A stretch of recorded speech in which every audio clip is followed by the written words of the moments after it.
This is a launch of an exhibition called Con and Eva. It's about two sisters from the Gore-Both family of Lissadell, County Sligo. Both these sisters were born into an aristocratic house. It's an aristocratic family. They lived up, grew up and enjoyed a life of pleasure and leisure.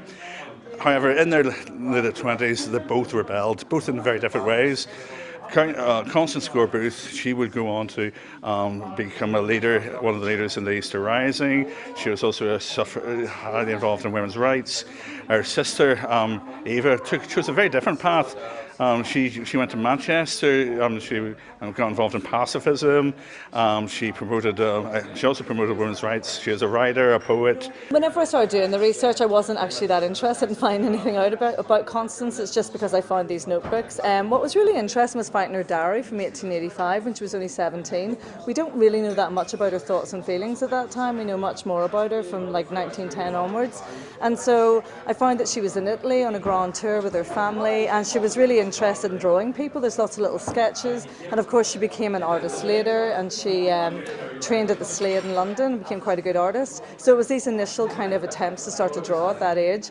I was also really interested because her relationship with her husband is under a lot of speculation because they stopped living together quite early, and I found that they were still in contact up to the time before she died, and he kept a picture of her until he died 10 years afterwards that was collected by Eva's partner.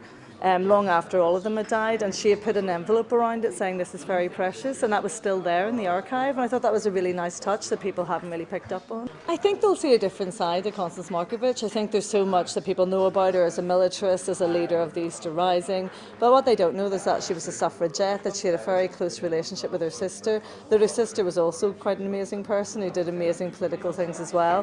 In fact, she was behind a campaign that defeated Winston Churchill in an election, the only time he's been defeated, and it was in Manchester, and that was the first time Constance really got politicised, and people don't know this connection between the two women.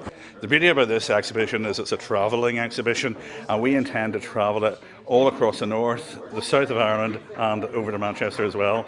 So it's going to hit a lot of venues.